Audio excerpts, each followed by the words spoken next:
Hono Coroko itu ada utusan. Sebenarnya ini mau ngomong tentang manusia. Manusia itu hakikat hidupnya adalah utusan. Dia diturunkan Allah di muka bumi dengan misi. Ini ja'ilun fil ardi khalifah. Jadi Hono Coroko, ada utusan. Statusmu yang sejati ketika Allah menurunkanmu di dunia ini sebagai utusannya Allah. Caroko itu utusan.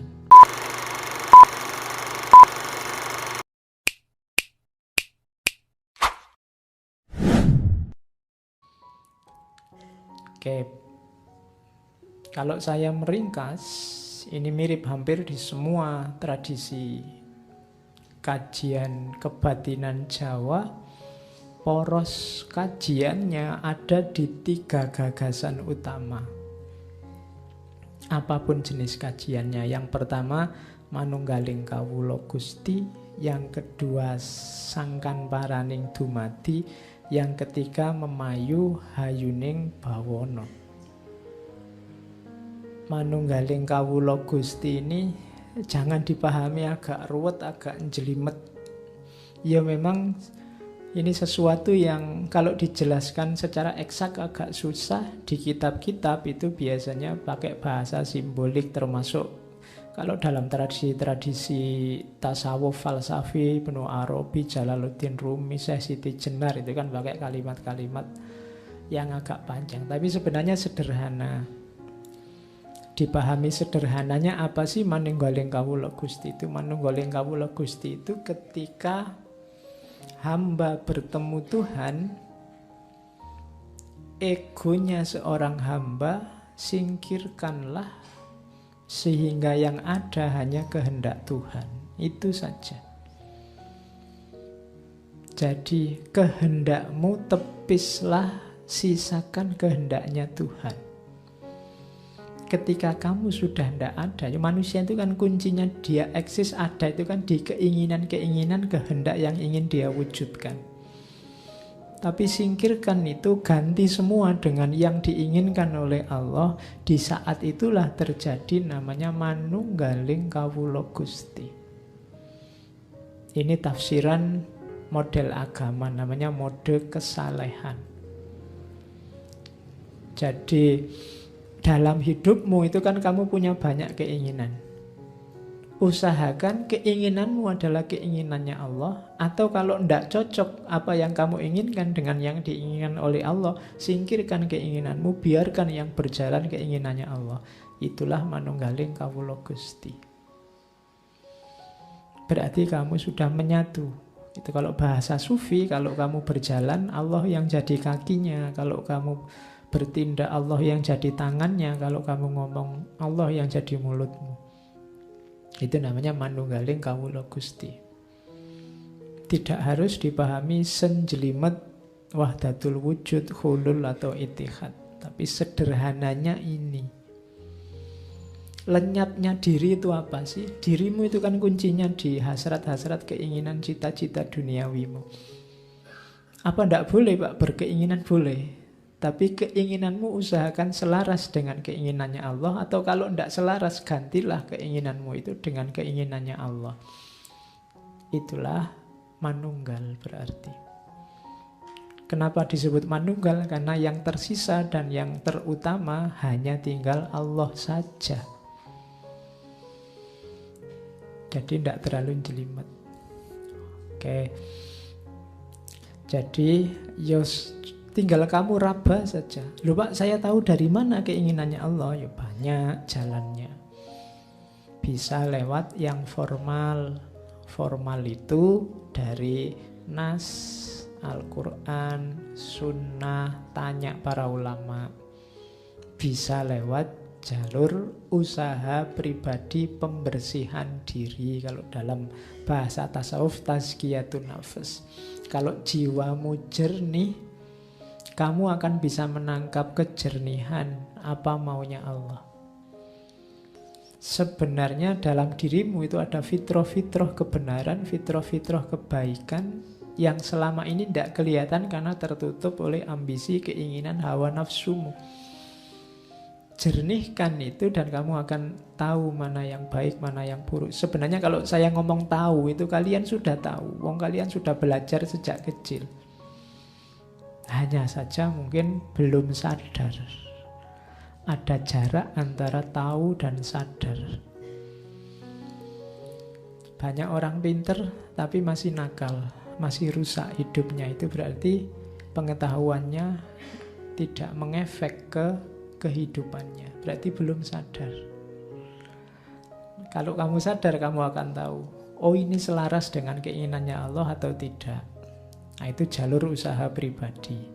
Tapi pasti ada jalurnya. Itulah jenis manunggal antara kawula dengan Gusti. Wong kita ini cuma kawula, berarti apapun yang terjadi harus ikut Gustinya. Itu mode kesalehan namanya. Ada mode kepemimpinan. Jadi itu kan makna agamanya. Makna untuk hidup di kerajaan dalam satu negara apa? Ya abdi yang mempersembahkan kepatuhan, kesetiaan kepada pemimpinnya, dan pemimpin yang mempersembahkan kesejahteraan dan kemaslahatan kepada rakyatnya. Itu berarti manunggal.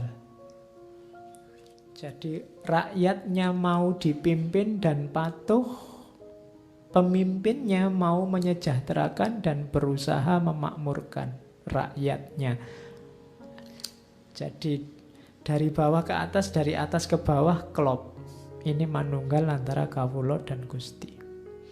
Pemimpinnya ingin menyejahterakan tapi rakyatnya tidak mau patuh, tidak mungkin manunggal. Atau rakyatnya siap untuk patuh tapi pemimpinnya kok rusak dan ingin merusak, ini juga tidak akan manunggal.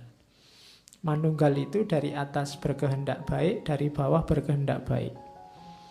Itu manunggal. Sebaik apapun pemimpin, kalau rakyatnya rusak ya tidak akan jalan. Sebaik apapun rakyat, kalau pemimpinnya rusak juga tidak jalan. Dua-duanya harus baik. Ya kita pemilu itu milih pemimpin yang baik.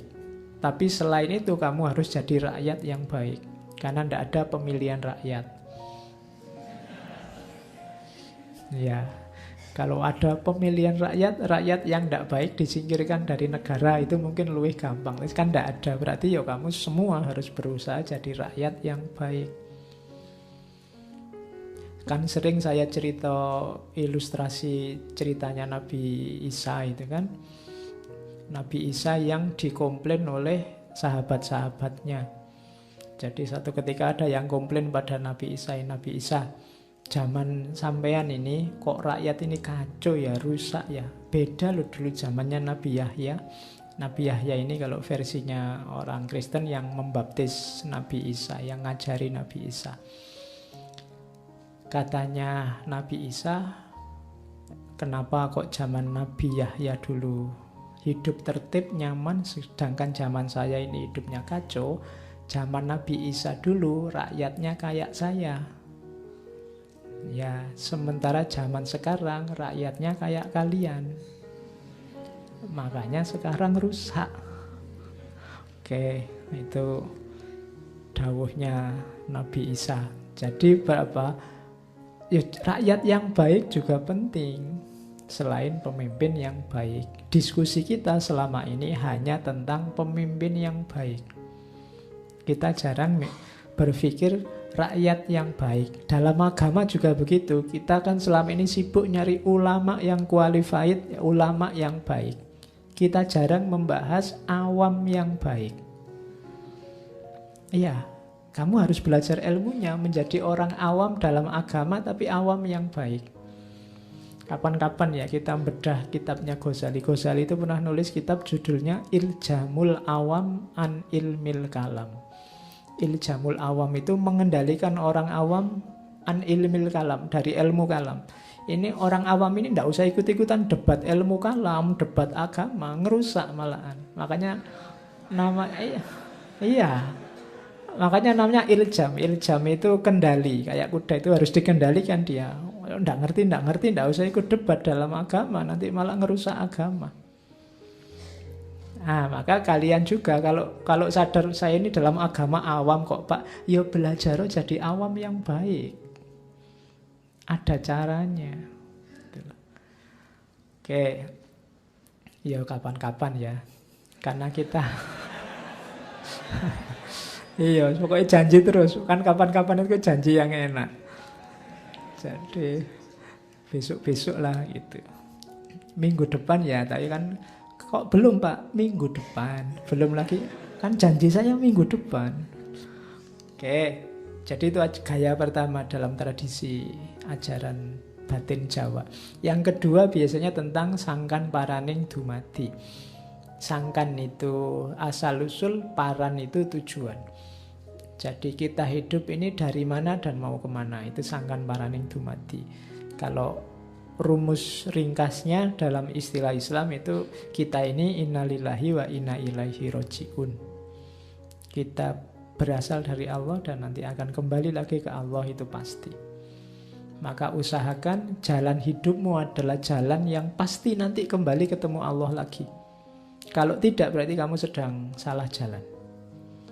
Jadi pastikan itu rumusnya. Itulah sangkan paraning dumadi.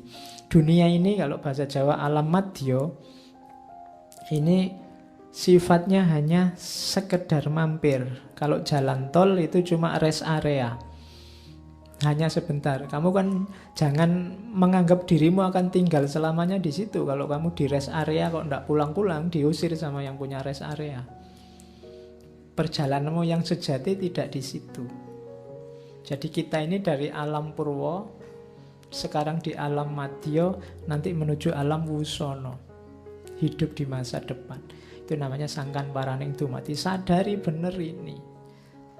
Hidup hari ini itu kan kamu bisa seseneng itu kalau pas bahagia, segalau itu kalau pas susah. Kamu sepertinya lupa bahwa ini cuma sementara.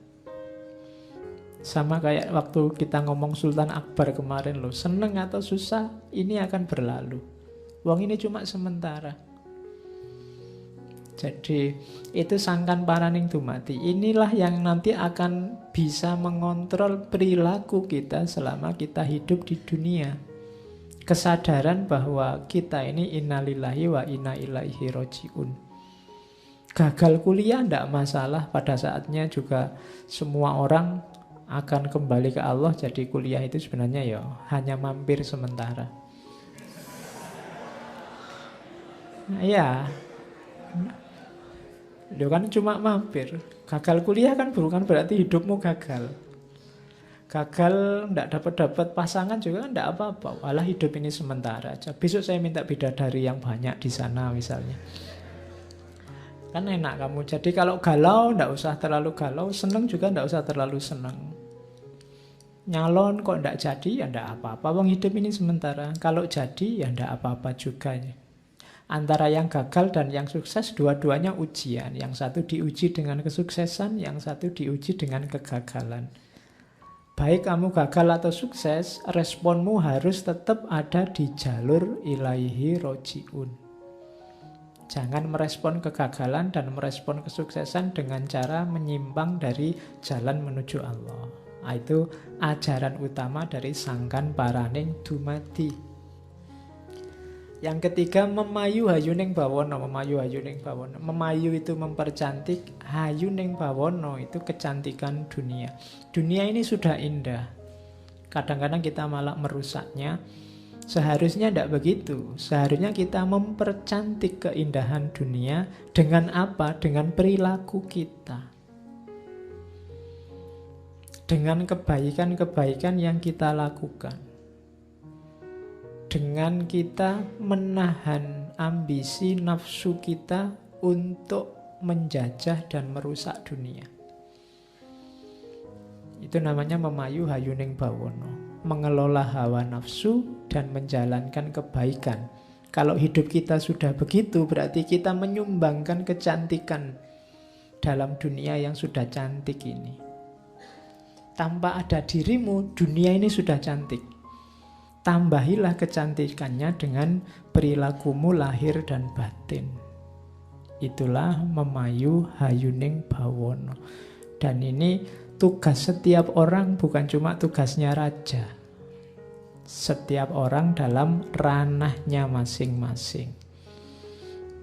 Jadi memayu hayuning bawana. Yang mahasiswa jadilah mahasiswa yang baik, yang guru jadilah guru yang baik, yang pedagang jadilah pedagang yang baik. Maka kalian termasuk unsur yang mempercantik dunia. Bukan unsur yang merusak keindahan dunia dengan perilakumu. Nah, 3 ajaran utama inilah nanti yang jadi porosnya hampir semua rumus-rumus ajaran kebatinan Islam Jawa. Jadi manunggaling kawula Gusti, sangkan paraning dumadi, dan memayu hayuning bawana. Sekarang kita ketemu ya, Serat Sastro Gending. Sastro Gending ini lagi-lagi sifatnya simbolik. Sastra itu simbol dari yang ilahi, kedalaman makna. Kalau gending itu simbol dari manusia dan kehidupannya. Gending itu wadahnya, sastra itu isinya. Nanti kalau di Serat Sastro Gending itu ya ada double-double. Sastro Gending itu kayak Cipto sama Ripto. Cipto itu yang menciptakan, Ripto itu karangannya. Zat sama sifat, rasa sama pangarso. Rasa sama pangarso itu ya kayak rasa sama pikir. Cipta, Ripto, yang disembah dan yang menyembah, yang kodim dan yang baru, cermin dan bayangannya, papan dan tulisannya, dalang dan wayangnya. Ini istilah-istilah ini ada semua di Serat Sastro Gending. Dalang dan wayang, papan dan tulisan, cermin dan bayangan. Maksudnya sama dengan sastro dan gending. Gending itu fisiknya. Kalau sastro itu makna dalamnya, yang ilahi. Dua-duanya penting. Sastra tidak ada gendingnya, tidak kelihatan. Mewujudnya sastra itu dalam gending. Tapi gending tidak ada sastronya, tidak ada nilainya. Jadi dua-duanya penting. Wadah tidak ada isinya, tidak berguna. Isi tidak ada wadahnya, tidak kelihatan. Karena yang kelihatan itu kan wadahnya. Jadi Serat Sastro Gending itu sebenarnya serat tentang wadah dan isi. Logikanya selalu begini. Logika wadah dan isi. Alam itu wadahnya, Tuhan isinya. Tubuh itu wadahnya, rohani isinya. Rakyat itu wadahnya, Tuhan inti isinya. Syariat itu wadahnya, hakikat itu isinya. Mana yang penting? Dua-duanya penting. Tidak boleh saingan menang-menangan karena harus kerjasama. Karena dalam wadah lah isi bisa bertempat. Dan karena ada isilah maka wadah jadi berharga. Teh ini karena ada gelasnya dia bisa diminum. Ya kan? Cuma gelas ini tidak ada harganya kalau tidak ada tehnya. Jadi dua-duanya penting, akhirnya gelas dan teh kerjasama bisa diminum.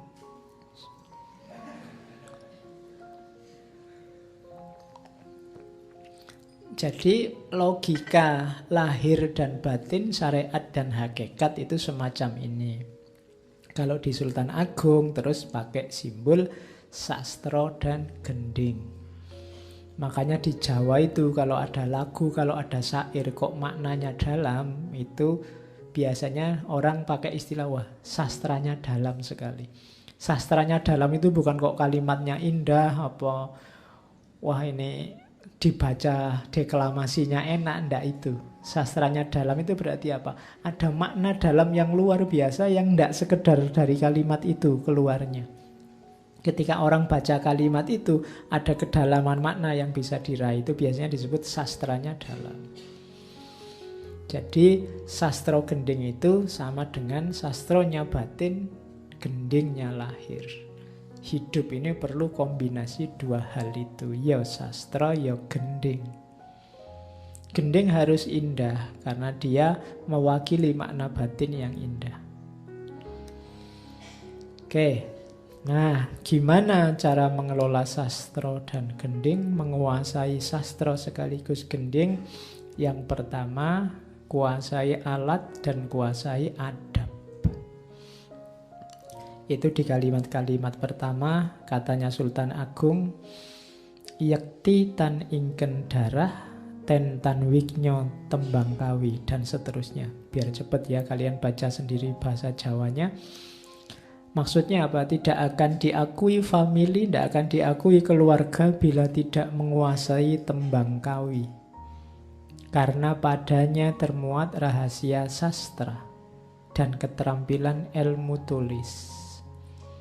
Yang diutamakan dalam bahasa kawi, tata krama, seni berbicara yang berlaku bagi para bangsawan dan juga adab keutamaan orang berilmu.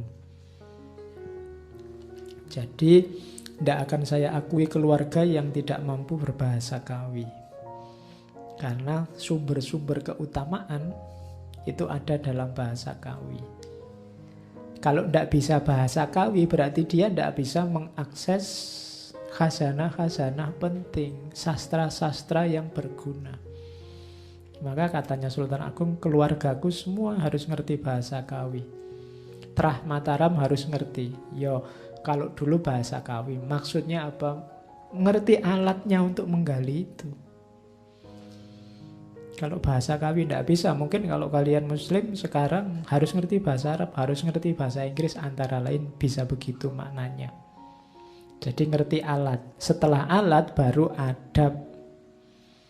Adab itu tata keramanya. Jadi ilmu itu pertama-tama tidak tentang isinya, tapi tentang alat dan tata krama cari ilmunya. Itu harus didahulukan. Kalau alatnya sudah dikuasai, adabnya sudah jalan, ilmunya akan datang. Jadi menuju sastra gending harus menguasai alat, menguasai adab. Itu dari pupuh pertama. Ya ini saya tidak ngangkat semua, saya ambil, saya potong-potong sesuai keinginan. Nanti kalian ketika membaca serat itu akan meresepsi sesuai versimu masing-masing. Terus tujuannya apa? Olah rasa. Olah rasa itu lawannya olahraga. Ya, olahraga fisik, olah rasa batin. Hidupmu biar seimbang, ya olah rasa, ya olahraga. Kalau olahraga kamu pasti bisa, karena mungkin sejak kecil kan aktivitas fisikmu sudah jalan. Kalau olah rasa itu ya harus dibiasakan, dilatihkan, punya pembimbing, punya guru. Katanya Sultan Agung, ketika rahasia tanda-tanda puncak pencapaian semedi, meraih keutamaan kesatuan, melebur sukma, menghilangkan diri, memasuki hakikat kesejatian, maka segenap trah Mataram hendaknya sempurna mengolah rasa. Rahasia dalam sastra. Karena setiap satria sejati adalah ahli sastra. Jangan ngaku kesatria kalau kamu tidak ngerti sastra, tidak ngerti ilmu-ilmu dalam, tidak ngerti wilayah batin. Jadi kesatria yang sejati itu menguasai ranah sastra. Kalau olahraga gampang lah. Kalian bisa latihan badminton, sepak bola, meskipun kalah terus, yang penting olahraga. Ya. Jadi kalau ada orang ngeritik, ala Indonesia olahraga kalah terus, tidak apa-apa. Olahraga kalah, kita olah rasanya menang. Loh, menangnya di mana? Kita tahulah, menggembirakan orang lain itu kan pahalanya besar. Biarlah mereka menang, itu kan materi aja urusannya. Kita ini lebih bahagia dengan membahagiakan orang lain. Oke, jadi kita menang diolah rasa. Nah, gitu alasannya wong kalah itu. Jadi kalau di Jawa harus kenal olah rasa. Kalian carilah rumus-rumus untuk hidupmu sendiri. Bagaimana caranya menjelajahi wilayah batinmu masing-masing. Setiap orang punya karakter, punya cirinya sendiri. Nanti pada saatnya mungkin kalian harus nyari pembimbingmu sendiri. Atau kalau tidak ya pelan-pelan titilah jalan ke dalam dirimu untuk mengolah rasa, mengenali dirimu yang sejati. Nanti akan terbuka seperti beberapa kata itu. Saya tidak bisa menjelaskan satu-satu, setiap kata panjang penjelasannya. Rahasia tanda-tanda, puncak pencapaian semedi, keutamaan kesatuan, meleburnya sukma, hilangnya diri, hakikat kesejatian. Itu kan kalimat-kalimat yang belum bisa dijelaskan sebelum kamu menjalani. Itulah olah rasa. Rasa itu kan tidak bisa dijelaskan begitu saja sebelum kamu ngalami sendiri. Pahit, pedas, manis itu kan penjelasan terbaik adalah rasakanlah pahit itu, rasakanlah pedas itu, rasakanlah manis itu, maka kamu akan paham. Kalau hanya dijelaskan agak susah. Makanya para sufi, para mistikus itu biasanya kalau terpaksa harus menjelaskan pakai bahasa-bahasa simbol. Yang oleh Ibnu Arabi disebut imajinasi kreatif. Itu mereka harus pakai imajinasi, harus berkreasi untuk menjelaskan pengalaman spiritual, pengalaman rasa tadi. Jadi targetnya memang olah rasa. Terus kalau begitu batin saja Pak? Tidak, syariat juga iya. Katanya Sultan Agung, perbuatan yang membawa keselamatan dan keutamaan hidup hingga akhir tujuan perjalanan hidup dengan segala keluhuran, yaitu menggapai kemuliaan kematian. Tidak lain adalah syariat. Kesempurnaan dunia yang seharga dunia seisinya. Syariat itu jembatanmu menuju batin. Saya bilang tadi, isi itu tidak ada nilainya kalau tidak ada wadahnya. Agama wadahnya apa? Yo syariat.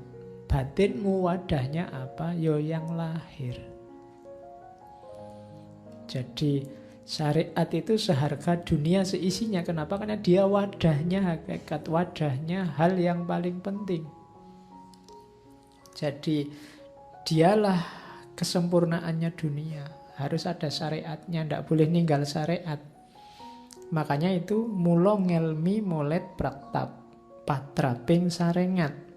Kalau Jawa syariat jadi sarengat, nggak usah dimarahi. Lidahnya memang begitu. Kalau pakai difasih-fasihin pakai Arab juga ndak bisa. Sarengat itu ndak bisa. Ya sama orang Arab kamu suruh ngomong Jawa ya pontang-panting dia. Sama kayak orang Amerika kamu suruh ngomong Jawa juga pontang-panting. Superman mungkin jadi Superman kalau di Jawa. Kalau pakai bahasanya orang Inggris. Jadi sarengat. Ilmu harus mengikuti aturan syariat. Karena syariat yang membawa keselamatan hidup sehingga umat manusia menjadi terbimbing menuju keutamaan, khususnya keutamaan dalam beribadah. Sama sekali tidak ada yang keliru dalam syariatnya agama. Kesalahannya bukan di syariatnya, kitanya yang menjalankan syariatnya tidak tuntas. Sehingga tidak ketemu isinya. Karena segala keutamaan tadi adanya di dalam syariat. Kita hanya ketemu wadahnya seringkali. Itu yang membuat ada orang yang syariatnya bagus, kelihatan dari luar, tapi isinya bobrok. Sholatnya luar biasa, ya Senin Kemis, ya tahajud, tapi setiap kali ngomong bikin orang mangkel, bikin orang marah. Nah, itu wadahnya bagus, isinya belum dapat. Syariatnya bagus, hakikatnya belum. Dua-duanya harus nyambung. Nah, itu ranah syariat. Dari mana kita ketemu syariat? Katanya Sultan Agung, ya nyari petunjuk ulama, nyari yang lebih pinter. Katanya Sultan Agung, dan jangan suka bertengkar pendapat, itu larangan dalam mencari ilmu. Jangan kesusu debat, jangan kesusu gegeran kalau merasa kita ilmunya rendah. Bila belum mencapai mumpuni, lebih baik menahan diri. Dan belajarlah dengan tekun kepada para ulama, para ahli kesempurnaan jiwa. Kalau di sini ulama itu di antara karakternya adalah orang yang jiwanya sempurna, budinya utuh, sujaning budi. Jadi dilihat dari budinya, karakternya.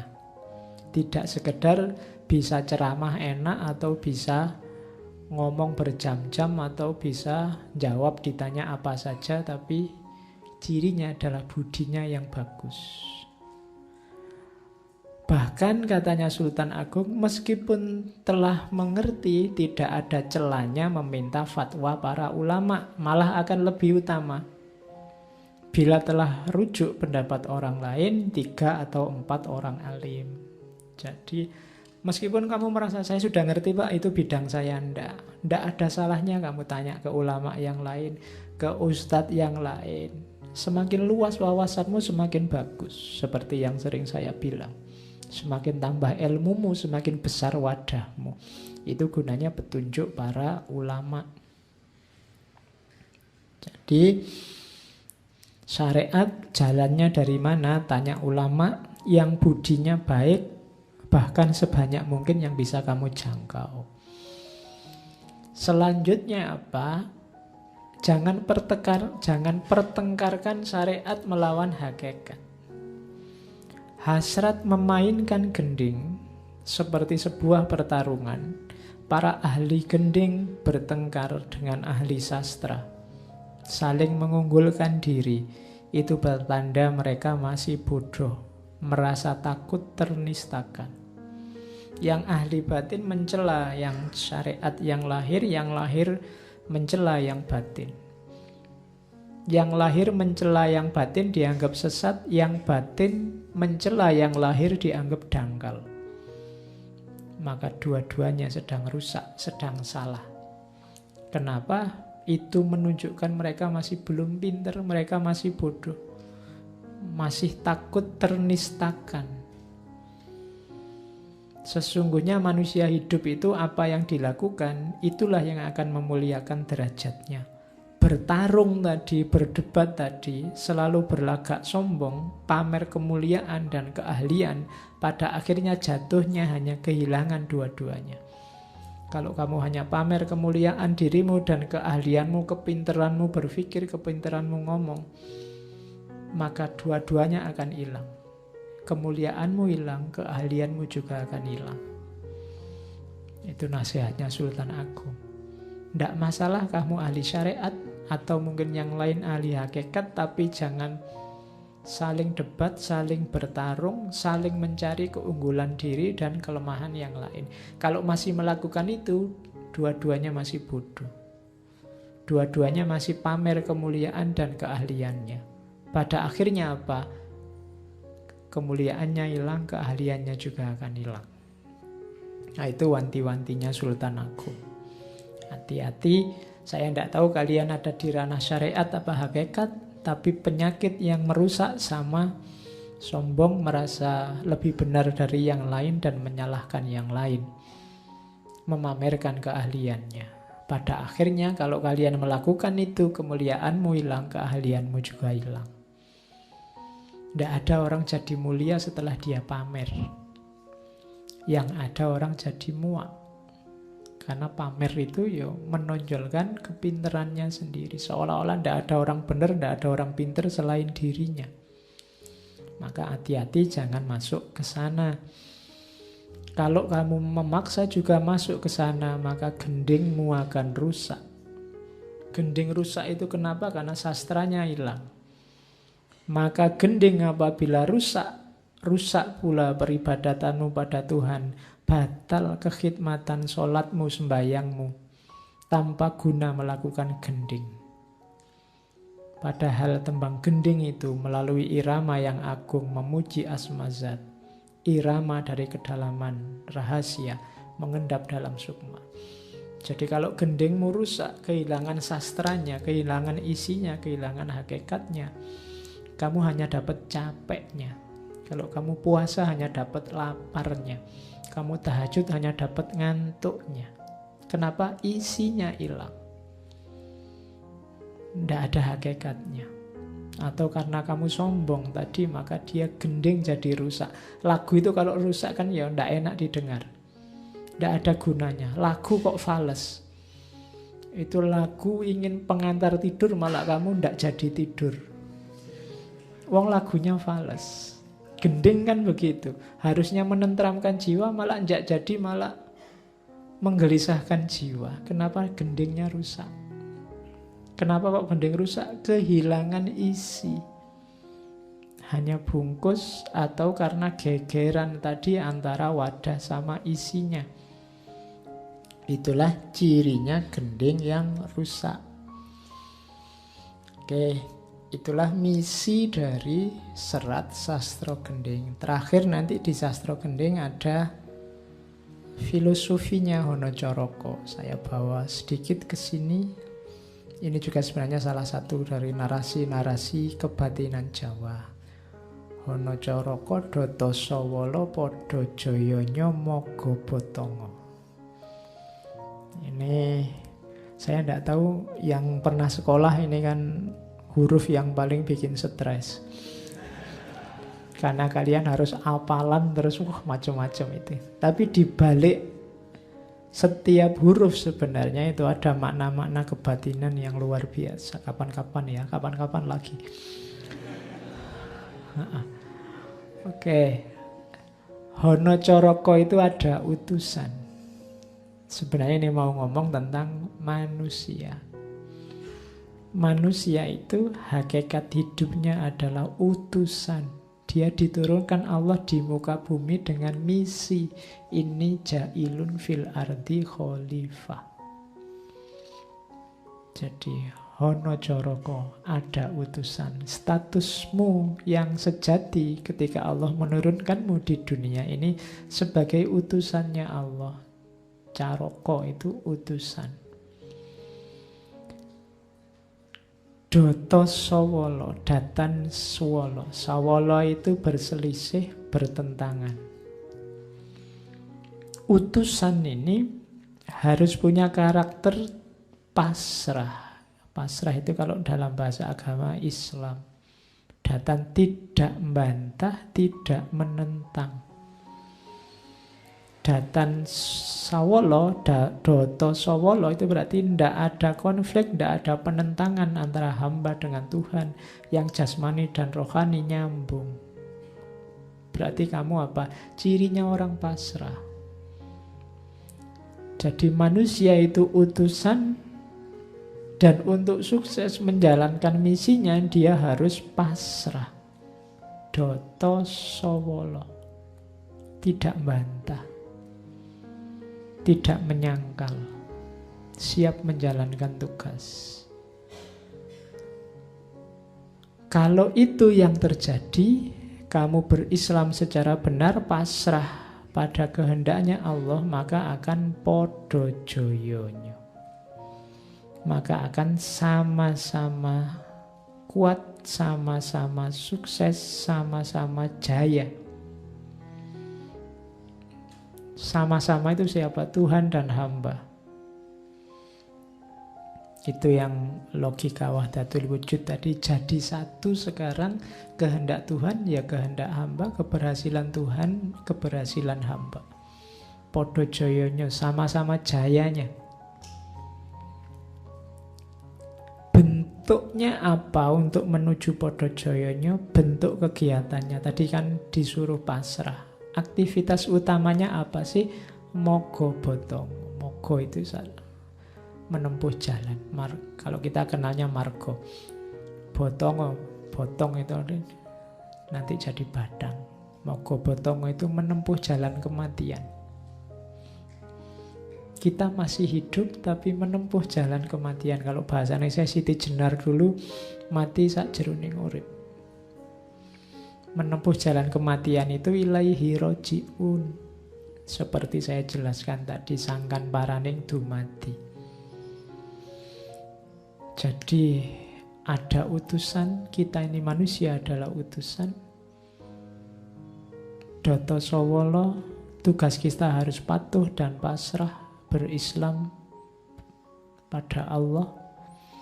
Kalau pasrah kita lakukan, kita akan jaya, podo joyonya. Dan bentuk kegiatan menuju podo joyonya itu adalah mogo botongo, menempuh jalan kematian, ilaihi roji'un, sangkan paraning dumati. Jadi itulah antara lain yang dijelaskan dalam sastra gending tentang filosofi aksara Jawa. Nanti ada beberapa tafsir yang lain, versi yang berbeda tentang Hanacaraka ini. Tapi secara umum maksudnya sebenarnya sama, bahwa kita harus meniti jalan batin, meniti jalan kematian. Caranya gimana? Pasrah 100% pada kehendaknya Allah. Wong kita ini cuma utusannya, sehingga pada akhirnya kita podo joyonyo, sama-sama jaya di titik yang satu bersama Allah. Itulah manunggaling kawula Gusti. Jadi rumus-rumus yang ada dari filosofi aksara Jawa.